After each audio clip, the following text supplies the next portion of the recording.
오늘 본문은 시편 119편의 16번째 연으로 히브리 원문을 보면 히브리 알파벳 16번째 글자인 아인이라는 말로 매 구절이 시작되는 그런 시입니다. 이 연에서도 주를 향한 성실함이라고 하는 주제, 주님을 사랑하는데 성실함이라는 주제가 계속되고 있습니다. 시인은 3번에 걸쳐서 자신을 주의 종이라고 부르고 있습니다. 122절, 124절, 125절에서 자신을 주의 종이라고 고백하는 데에는 먼저 주께서 내게 성실히 행하시는 분이라는 것을 잘 알고 있다고 하는 고백이기도 합니다. 그러므로 나는 주님께 충성합니다. 우리의 영광을, 주의 영광을 목숨처럼 소중히 여기며 내 운명을 주의 약속에 의탁합니다 라고 하는 뜻을 내포하고 있는 말입니다. 여기 성실함은 중요한 주제가 되고 있습니다. 그런데 오늘 본문 전체를 보게 되면 이 성실함이 심각한 압박을 받고 있는 것을 보게 되는 것입니다. 이 연도 두 단락으로 크게 나누어져 있습니다. 첫 번째 단락인 121절로 124절은 성실하신 하나님을 믿으며 궁극적인 구원을 갈망하고 있습니다. 4개의 절에 동일한 근본적인 갈망을 드러내고 있는데 121절에서 나를 넘기지 마소서, 122절에 주의 종을 보증해 주소서, 123절에 내 눈이 사모하기에 피곤하나이다, 124절에 주의 인자하심대로 주의 종에게 행하소서. 이 갈망은 박해에서 건져주시기를 원하는 갈망인 것입니다. 하나님의 성실하심을 믿지만 그의 현실은 하나님을 믿고 의지하는 것 때문에 많은 어려움을 겪고 있는 현실인 것입니다. 121절 나를 박해하는 자들에게 나를 넘기지 마소서, 122절 교만한 자들이 나를 박해하지 못하게 하소서. 121절을 다시 봅니다. 내가 정의와 공의를 행하여 싸우니 나를 박해하는 자들에게 나를 넘기지 마소서. 여기 내가 정의와 공의를 행하여 싸우니라고 하는 말은 자신의 공적을 자랑하는 것이 아닙니다. 은혜를 베푸신 그 증거가 있다고 하는 것을 말씀하고 있습니다. 시인의 인생의 방향은 기본적으로 정의와 공의가 그 특징입니다. 정의, 비슷한 말입니다만, 공의와 비슷한 말입니다만, 정의는 하나님이 율법을 통해 공포하신 결정을 내 결정에 맞춘다는 뜻이고, 공의는 다른 사람에게 바르게, 옳게, 정의롭게 대한다는 뜻인 것입니다. 그의 인생이 하나님의 정의와 공의를 실천할 수 있었던 것은 하나님께서 은혜를 베풀어 주셨기 때문입니다. 이런 삶은 은혜의 증거이기 때문에 시인은 나를 박해하는 자들에게 나를 넘기지 마옵소서라고 기도하고 있는 것입니다. 이것은 선한 양심의 증거요, 빛 가운데 행하고 있다고 하는 고백인 것입니다. 122절에서 시인의 기도가 계속되고 있습니다. 주의 종을 보증하사 복을 얻게 하시고 교만한 자들이 나를 박해하지 못하게 하소서. 여기 보증한다고 하는 말이 나오는데 누군가 다른 사람을 대신해서 책임진다는 뜻으로 주로 빚에 대한 보증을 선다고 하는 그런 말로 사용된 것입니다. 내가 엄청난 빚을 졌다면 누군가 나를 위해 보증 선다고 하면 그건 내가 빚을 갚을 수 있음을 보장하는 것이고 필요하다면 내 대신 빚을 갚아준다고 하는 것을 말씀하고 있습니다. 시인이 하나님께 간절히 요청하는 것, 자신의 안전을 보증해달라고 요구하고 있는 것입니다. 시인은 악한 자와 교만한 자들의 박해에서 안전과 구원을 보장받고 자유롭게 되기를 원하고 있습니다. 그래서 한 주석가는 이 기도를 이렇게 풀어쓰고 있습니다. 주여, 교만한 자들이 나를 파괴하려고 잔인하게 달려드니 주님이 나의 보증이신 것처럼 간섭해 역사해 주시옵소서. 내가 주의 종을 보증하사 복을 받게 하시고 라고 하는 말은 더 나아가서는 그리스도의 십자가를 바라보는 말씀이라고 할 것입니다.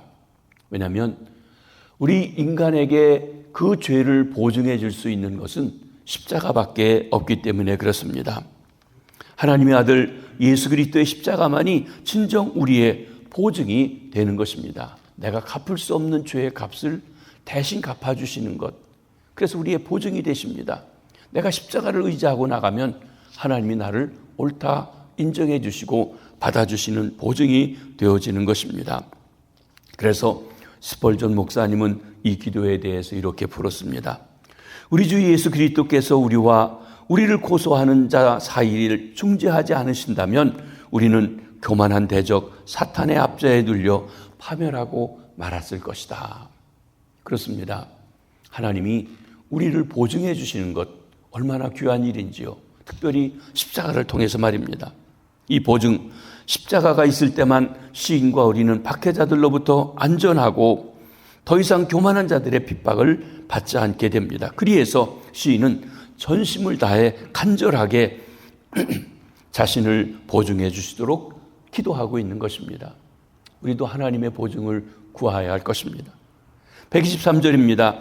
내 눈이 주의 구원과 주의 의로운 말씀을 사모하기에 피곤하나이다. 여기 주의 말씀은 약속을 성취하시는 것을 사모한다는 것입니다. 82절에서 시인은 나의 말이 주께서 언제나 나를 안위하실까 하시며 내 눈이 주의 말씀을 바라기에 피곤하나이다 라고 고백했었는데 여기 시인의 눈은 갈망한다고 이야기합니다. 문자적으로 간절함으로 인해 눈에 눈물이 마를 날이 없고 고통으로 침침해졌다고 하는 것입니다. 사람의 눈만큼 한 사람의 마음을 생생하게 드러나는 기관이 없습니다. 눈을 보면 그 사람의 마음이 어떤지 나타난다는 것이에요. 참 하나님이 사람을 지으시되 신비롭게 지으셨습니다. 시인의 구원은 하나님이 주신 의로운 말씀 속에 약속된 것이기 때문에 시인은 의로운 약속이 성취되기를 간절히 지금 기다리고 있습니다. 하나님은 의로운 말씀대로 행하시는 분이시기 때문에 정의와 공의로 행하는 시인을 반드시 구원해 주실 것입니다. 여기 구원을 베푸신다는 것 하나님의 인자하심에 달려 있습니다. 하나님의 인자하심, 약속을 성실히 지키는 것, 헤세드라고 하는 말이라고 이야기했습니다. 따라서 시인은 수동적으로 하나님의 인자하심을 기다릴 뿐만 아니라 적극적으로 하나님의 개입을 요청하고 있습니다. 다시 말해 언약적 약속의 성취를 간구하고 있는 것입니다. 124절입니다. 주의 인자하심대로 주의 종에게 행하사 내게 주의 율례를 가르치소서. 여기 시인은 하나님의 구원을 경험함으로써 주신 말씀을 분명히 깨달을 수 있기를 소망하고 있습니다. 내게 주의 율례를 가르쳐 주시옵소서. 주의 계명의 길로 나를 이끌어줄 교훈을 달라는 요청입니다. 주께서 우리를 가르치시고 그 길로 인도하신다는 건 언약적 사랑을 말합니다. 나는 너의 하나님이 되고 너희는 내 백성이 된다고 하신 그 약속을 지키시는 그 사랑입니다. 헤세드입니다. 여기서 우리는 고난 가운데 있는 하나님의 종이 궁극적으로 무엇을 구해야 하는지 잘 보여주고 있습니다. 시인은 눈물을 흘리면서 하나님만 기다리고 지켜보며 간절히 사모합니다. 하나님의 말씀은 그 소망이 헛되지 않을 것을 보장해 주었습니다. 그래서 시인은 결코 그 갈망을 멈추지 않습니다. 힘들고 어려운 상황에서 하나님의 약속을 붙들고 나아가는 것입니다. 이 시의 두 번째 부분인 후반부인 125절로 128절은 하나님을 향한 충성은 율법에 대한 사랑으로 나타나고 있습니다. 내가 하나님께 충성한다면 하나님의 말씀을 사랑하는 것입니다. 예언의 후반부는 전반부 121절로 124절과 완벽한 균형을 이루는데 전반부에서는 하나님의 언약적 말씀이 알려준 대로 시인은 주님의 성실하고 미쁘심을 알고 있습니다. 약속대로 그를 구원해 주시기를 간구합니다. 주께서 직접 그와 원수 사이에 보증이 되실 것을, 십자가가 되실 것을 바라보고 있는 것입니다. 그러면서 후반부에 들어와서 시인은 어떻게, 왜 구원을 갈망하는지 그 이유와 그 방법에 대해서 이야기하고 있는 것입니다. 125절입니다. 나는 주의 종이오니 나를 깨닫게 하사 주의 증거들을 알게 하소서. 시인은 그가 주의 종이므로 이렇게 기도할 수 있습니다.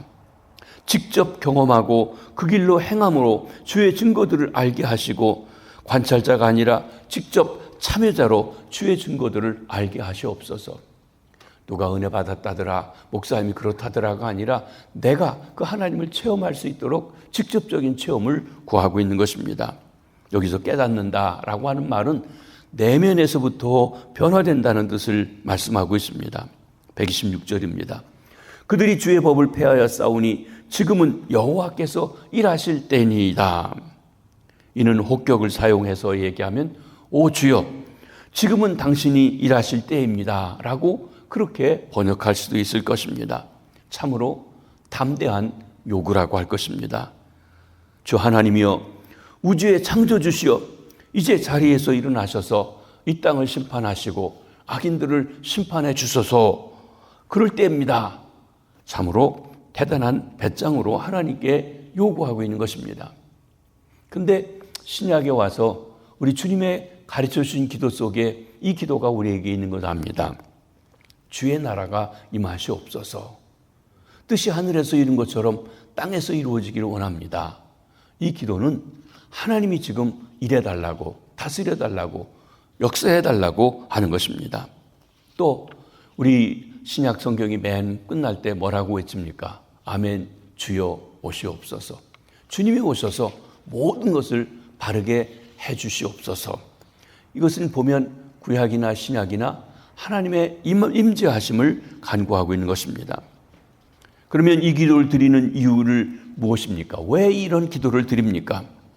개인적인 상처 때문이 아닙니다. 시인은 왜 하나님이 일어나 행동하기를 눈물로 기다리며 호소하고 있는 것입니까?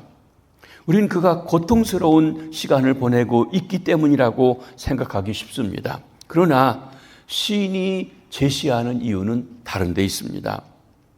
자신의 필요에 초점을 맞추는 것이 아니라 주의 영광에 초점을 맞추고 있다는 것입니다. 그들이 주의 법을 폐하여 싸우니. 지금 하나님의 법을 무시하고 하나님 말씀을 무시하고 마음대로 하나님을 모욕하는 이런 상황이 되어 싸우니 하나님 일어나서 역사해 주십시오 라고 하는 것입니다. 우리가 관심을 가져야 할 것은 내가 어려우니 위로를 받아야 되겠다는 것이 아니라 우리 주님이 모독당하고 있고 주의 영광을 위해서 일어나야 된다는 것입니다. 우리가 심판을 위해 기도하는 이유는 하나님이 영광 받으시기를 원하기 때문입니다. 에스겔서를 보면 이스라엘 백성들 포로에서 회복하시는데 하나님이 거듭거듭 말씀하십니다. 내가 내 영광을 위해서 이 백성들을 회복하고 다시 새롭게 한다. 너희들이 내 영광을 모독했지만 나는 내 영광을 스스로 회복하겠다. 하나님의 영광의 회복에 대해서 아주 강조하고 있는 책이기도 합니다. 우리가 심판을 위해 기도하는 이유는 하나님이 영광 받으시도록 하기 위한 것입니다. 주의 나라가 임해야 되는 이유는 하나님이 영광 받으시도록 하기 원해서 그런 것입니다. 주의 충성스러운 종인 시인은 하나님의 존엄과 위엄이 모독당하는 것을 보고 격분합니다. 거룩한 분노와 하나님의 영광을 구하는 거룩한 질투심이 그 마음에 불타오르고 있습니다. 하나님을 향한 그의 충성심은 누구도 흔들 수가 없습니다. 누가 하나님을 욕하고 모독한다면 우리가 가만히 있어서는 안 된다는 것이죠. 121절입니다. 그러므로 내가 주의 계명들을 금 곧 순금보다 더 사랑하나이다. 72절에도 비슷한 내용의 말씀이 있었습니다. 주의 입의 법이 내게는 천천 금은보다 좋으니이다. 그러나 이 절에서는 한 단계 진전해서 그냥 금보다 좋은 게 아니라 순금, 오빌의 김보다 더 좋다고 표현하고 있습니다. 또 시편 119편 10절에서처럼 하나님의 말씀은 금 곧 많은 순금보다 더 사모할 것이다. 사람들이 금을 사모합니다. 돈을 좋아합니다. 우리 삶에 꼭 필요합니다. 그러나 이 가치를 가지고 살 수 있고 행할 수 있는 것을 본다면 하나님의 말씀은 금보다도 더 귀한 우리 삶을 바르게 해주는 그 역할을 한다고 하는 것입니다. 또한 하나님이 만약 우리를 순금처럼 귀하게 여기신다면 우리도 역시 하나님의 말씀을 순금처럼 고귀하게 여기며 살아가는 것이 마땅하지 않겠는지요. 이 모든 것을 통해 하나님의 법에 순전한 의로움이 얼마나 아름다운지 이해하는 눈이 열리고 있는 것입니다. 128절입니다. 그러므로 내가 범사에 모든 주의 법도들을 바르게 여기고 모든 거짓 행위를 미워하나이다. 여기 시인은 범사에 하나님의 말씀들을 바르게 여기며 모든 거짓 행위들을 미워한다고 고백합니다. 정의를 사랑하고 불의를 미워하는 것입니다. 그렇습니다. 127절과 128절을 시작하는 관계사 그러므로라고 하는 말은 결론 부분을 구성하는데 참으로라고 그렇게 말할 수 있습니다. 참으로 내가 범사에 모든 주의 법도를 바르게 여기고 모든 거짓 행위를 미워합니다. 참으로 내가 주의 계명들을 금 곧 순금보다 더 사랑하나이다. 그런 의미란 것입니다. 바른 법도는 곧은 길, 도덕적으로 옳은 길, 참된 길을 표현하는 표시판과 같습니다. 왜곡된 거짓된 길과는 정반대라고 할 것입니다. 그래서 우리 16년에서는 모든 거짓된 길을 미워하고 두 마음을 품은 자들을 미워한다는 15년의 시작절인 113절과 유사한 내용으로 마무리되고 있는 것입니다. 113절에 내가 두 마음을 품은 자들을 미워하고 주의 법을 사랑하나이다. 이 시에 계속 흐르고 있습니다. 두 마음을 품고 세상으로 향하고 있는 사람과 하나님 법을 무시하는 사람과 그에 비해서 나는 하나님의 법을 사랑합니다. 고백하는 것입니다. 시인의 소망은 장차 있을 하나님의 구원에 고정되어 있기 때문에 장차 임할 심판을 갈망하며 기다립니다. 미래의 구원을 간절히 바라기 때문에 현재의 주의 계명을 사랑합니다. 미래의 심판을 기대하기 때문에 현재 모든 거짓된 것에 대해서 그는 미워한다고 이야기했습니다. 그렇습니다.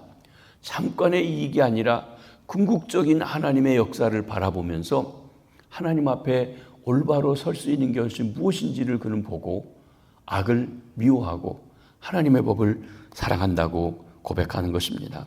이것이 현재의 소망과 미래의 소망과 현재의 행위를 연결하는 이유가 되는 것입니다. 여기서 우리는 율법의 세 가지 용도를 이해할 필요가 있습니다. 종종 우리는 율법은 끝났다, 복음으로 다 된다 하지만 그렇지 않습니다. 첫째로 율법의 첫 번째 용도는 우리로 하여금 죄를 깨닫게 하여 우리가 하나님 앞에 무릎 꿇고 하나님의 거룩하심 앞에서 우리에게 구원자가 필요합니다. 십자가가 필요합니다. 대속의 은혜가 필요합니다. 라고 하는 것을 깨달아 알도록 해주는 역할입니다. 율법은 그것을 어겼을 때 심판받아야 하는 죄를 깨닫게 해줍니다. 율법의 두 번째 용도는 우리 사회의 여러 법들의 근간이 되어서 도덕적인 기준을 제공해 줍니다. 우리는 하나님의 말씀, 그 말씀이 이 사회의 구석구석에 기본이 되어져야 하는 것입니다. 특별히 미국, 하나님의 말씀대로 살기 위해서 이민 왔던 이민자들, 요즘은 많이 달라졌습니다. 그래서 이 미국이 바로 미국 되도록 하기 위해서 하나님의 법이 바로 서 있는 나라가 되고 그 가치를 선포하는 나라가 되도록 해야 할 것입니다. 그런데 율법의 세 번째 용도는 어떻게 하면 하나님을 기쁘시게 할 수 있는지에 대해서 성도들에게 명확하고 즐거운 안내자의 역할을 해줍니다. 즉 율법 속에 하나님이 진정 기뻐하는 게 무엇인지를 말씀해 준다는 것입니다. 이 시편 119편에는 이 율법의 세 번째 용도가 가득 차 있다고 할 것입니다. 오늘 말씀을 정리합니다. 본문 16절의 전체 주제는 하나님을 성실하게 섬기려는 갈망이 담겨져 있습니다. 시인은 쌍방적인 사랑의 줄로 하나님께 매인 주의 종입니다. 하나님의 성실한 약속으로 시작하는 것으로 보아서 시인이 사모하는 것은 궁극적으로 훗날 오실 십자가 하나님의 보증입니다. 또한 그 사랑에 감격하여 시기할 정도로 하나님을 사랑하며 충성된 그 마음은 하나님을 불신하는 주변 세상을 분노하며 이전보다 더욱더 열광적으로 그 언약의 말씀을 붙들고 사랑한다고 하는 것입니다. 오늘 말씀을 보며 우리는 나에게 하나님을 한결같이 따르겠다는 간절한 그런 열망이 있는지 한번 돌아보아야 하겠습니다. 악을 볼 때 마음이 비통함이 생기고 심판을 구하는 기도를 드리고 있는지 우리가 한번 확인해 보아야 할 것입니다. 우리는 주변 사람들이 하나님의 법을 어기고 소홀히 할 때 슬퍼하고 또한 그들을 위해서 기도하고 있는지요. 우리는 하나님의 말씀에 흠뻑 젖은 이 시인의 모습을 보고 도전을 받아야 합니다. 하나님의 말씀은 우리 마음을 감동하고 하나님을 사랑하고 섬기려는 갈망이 생기도록 이끌어 주는 것입니다. 우리가 계속 말씀드리지만 금년에 우리 교회가 하나님을 사랑하되 하나님 말씀을 사랑하고 입으로만 사랑하는 것이 아니라 내 삶으로 그 말씀을 살아가자고 했습니다. 하나님을 진정 사랑하기에 진정 하나님의 말씀을 사랑하고 그 말씀대로 살아갈 수 있는 우리 성도님들이 다 되시기를 바랍니다. 기도하겠습니다. 주님, 참으로 하나님은 우리의 은혜이시며 약속하신 것을 신실히 지키시는 인자하신 분이시며 또한 우리의 모든 것을 다스리시고 심판하시고 주관하시는 전능자이십니다. 우리가 주의 종이오니 주의 종에게 아버지 하나님의 말씀을 바로 깨닫고 그 말씀대로 행하며 그 말씀을 통하여 하나님을 신실하게 신뢰할 수 있는 믿음을 허락해 주시옵소서. 금년에 저희들이 하나님을 사랑하자고, 특별히 말씀을 사랑하자고, 그리고 말씀을 삶으로 살자고 표를 정하고 살아가고 있습니다. 한 말씀 한 말씀 깨닫게 하시고 그 말씀으로 살게 해주셔서 하나님 정의와 공의를 살아가게 하시고 불의하고 악한 것을 분노하며 미워하는 하나님의 백성의 삶을 살게 해주시옵소서. 그래서 어두운 세상에 빛이 되게 하시고 부패한 세상에 소금이 되는 하나님의 백성의 삶이 될 수 있도록 도와주시옵소서. 오늘도 일터로 사업장으로 직장으로 가는 성도들의 발걸음을 지켜주시고 방학을 맞이해서 흉화 중인 우리 자녀들에게 하나님 더위 속의 건강을 지켜주시옵소서. 병상에 있는 환우들, 특별히 우리 사모님 속히 강건하여 함께 예배할 수 있도록 인도해 주시옵소서. 오늘도 주 안에서 승리하는 복된 날 되게 하시옵소서. 감사합니다. 축복합니다. 예수님의 이름으로 기도하옵나이다. 아멘.